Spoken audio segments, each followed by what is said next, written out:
ಪ್ರಿಯ ಸ್ನೇಹಿತರೆ, ಜಿಫ್ಯಾಕ್ಟರ್ ಚಾನೆಲ್ನ ಮತ್ತೊಂದು ವಿಡಿಯೋಗೆ ತಮಗೆಲ್ಲರಿಗೂ ಸ್ವಾಗತ.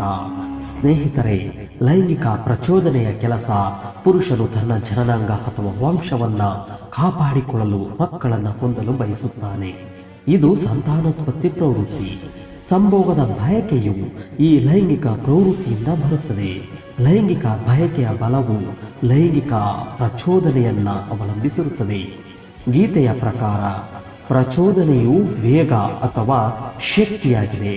ಶ್ರೀಕೃಷ್ಣ ಪರಮಾತ್ಮನು ಹೇಳುತ್ತಾನೆ, ಆಸೆ ಮತ್ತು ಉತ್ಸಾಹದಿಂದ ಹುಟ್ಟಿದ ದೇಹದಿಂದ ಮುಕ್ತನಾಗುವ ಮೊದಲು ಭೂಮಿಯ ಮೇಲೆ ಇಲ್ಲಿ ಸಹಿಸಿಕೊಳ್ಳಲು ಸಾಧ್ಯವಾಗುವವನು ಸಾಮರಸ್ಯ ಹೊಂದಿದ್ದಾನೆ, ಅವನು ಸಂತೋಷದ ಮನುಷ್ಯ.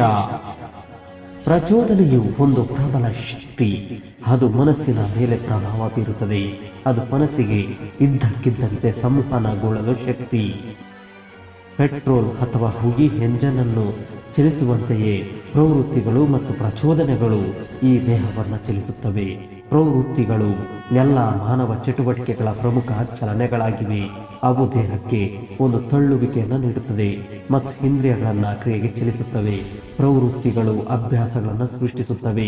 ಸಹಜ ಪ್ರವೃತ್ತಿಗಳು ಎಲ್ಲ ಮಾನಸಿಕ ಚಟುವಟಿಕೆಗಳನ್ನು ಉಳಿಸಿಕೊಳ್ಳಲು ಚಲನಾ ಶಕ್ತಿಯನ್ನು ಪೂರೈಸುತ್ತವೆ.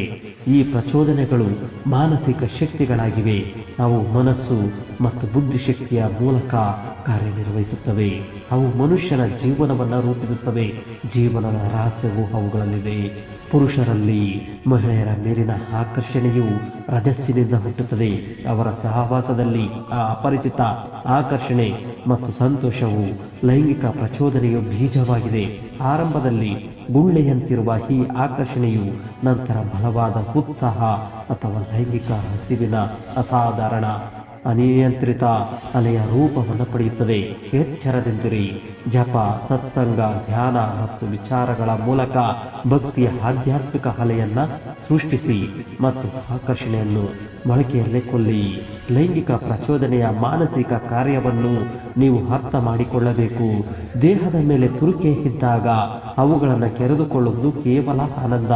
ಲೈಂಗಿಕ ಪ್ರಚೋದನೆಯು ಕೇವಲ ನರ ತುರಿಕೆಯಾಗಿರುತ್ತದೆ. ಈ ಪ್ರಚೋದನೆಯು ತೃಪ್ತಿಯ ಭ್ರಮೆಯ ಆನಂದವನ್ನು ಉಂಟು ಮಾಡುತ್ತದೆ, ಆದರೆ ಅದು ವ್ಯಕ್ತಿಯ ಆಧ್ಯಾತ್ಮಿಕ ಯೋಗಕ್ಷೇಮದ ಮೇಲೆ ಹಾನಿಕಾರಕ ಪರಿಣಾಮವನ್ನು ಬೀರುತ್ತದೆ. ಓಕೆ ಫ್ರೆಂಡ್ಸ್, ಈ ವಿಡಿಯೋ ಇಷ್ಟವಾದಲ್ಲಿ ಒಂದು ಲೈಕ್ ನೀಡಿ, ನಿಮ್ಮ ಸ್ನೇಹಿತರಿಗೆ ಶೇರ್ ಮಾಡಿ. ನೀವಿನ್ನೂ ನಮ್ಮ ಚಾನಲ್ನ ಸಬ್ಸ್ಕ್ರೈಬ್ ಆಗಲಿಲ್ಲವೆಂದರೆ ಸಬ್ಸ್ಕ್ರೈಬ್ ಆಗಿ ಪಕ್ಕದಲ್ಲಿ ಇರುವ ಬೆಲ್ ಬಟನ್ ಪ್ರೆಸ್ ಮಾಡಿ, ಆಲ್ ನೋಟಿಫಿಕೇಶನ್ ಆನ್ ಮಾಡಿ. ಈ ವಿಡಿಯೋದ ಬಗ್ಗೆ ನಿಮ್ಮ ಅನಿಸಿಕೆಗಳನ್ನು ಮುಕ್ತವಾಗಿ ಕಾಮೆಂಟ್ ಮಾಡಿ. Thank you for watching.